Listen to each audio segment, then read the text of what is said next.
નમસ્કાર, આપ જોઈ રહ્યા છો લખતર ન્યૂઝ અપડેટ ચેનલ। તમામ સમાચાર અને અપડેટ મેળવવા માટે ચેનલને સબસ્ક્રાઇબ કરો અને બેલ આઇકન પર ક્લિક કરો જેથી તમામ સમાચાર અને અપડેટ તમને મળી રહે।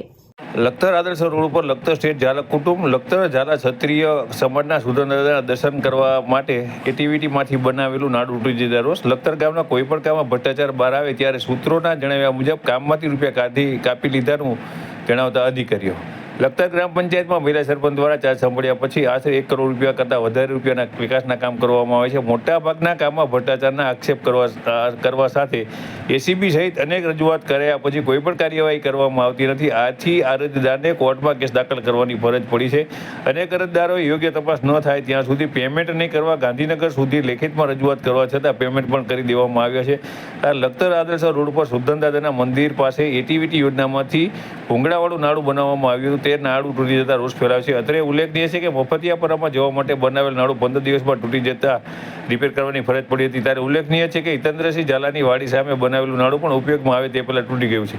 સાથે લખતર ગામમાં કોઈ પણ ભ્રષ્ટાચાર અંગે ફરિયાદ કરવામાં આવે ત્યારે લખતર તાલુકા પંચાયતમાંથી એવો જવાબ આપવામાં આવે છે કે કામમાંથી અમુક રકમ કાપી લીધી છે પરંતુ કયા સદરથી રૂપિયા કાપ્યા કયા સદર અંતર્ગત પરત જમા કરાવ્યા તે જણાવવામાં આવતું નથી અને ભ્રષ્ટાચારીઓને છાવરી રહ્યા હોવાનો ઘાટ સર્જાયો છે। આથી ભ્રષ્ટાચારીઓને ખુલ્લો દોર મળી રહ્યો છે। ગ્રામજનોની પરિસ્થિતિ જેમની તેમ રહે છે।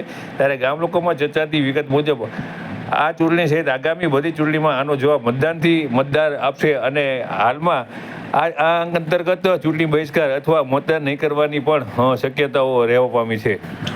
હું પ્રવીણ મારુણિયા, ગ્રામ પંચાયત સદસ્ય લખતર સ્ટેટ ઝાલા કુટુંબના સુરદાદા લખતર રોડ પર આવેલ છે। ત્યાં એટીવીટીની ગ્રાન્ટમાંથી 2022માં ભૂંગળાવાળું નાડું અંદાજિત રકમ 2 લાખના ખર્ચે બનેલ છે। આ નાડામાં મોટા પાયે ભ્રષ્ટાચાર થતો થયો છે।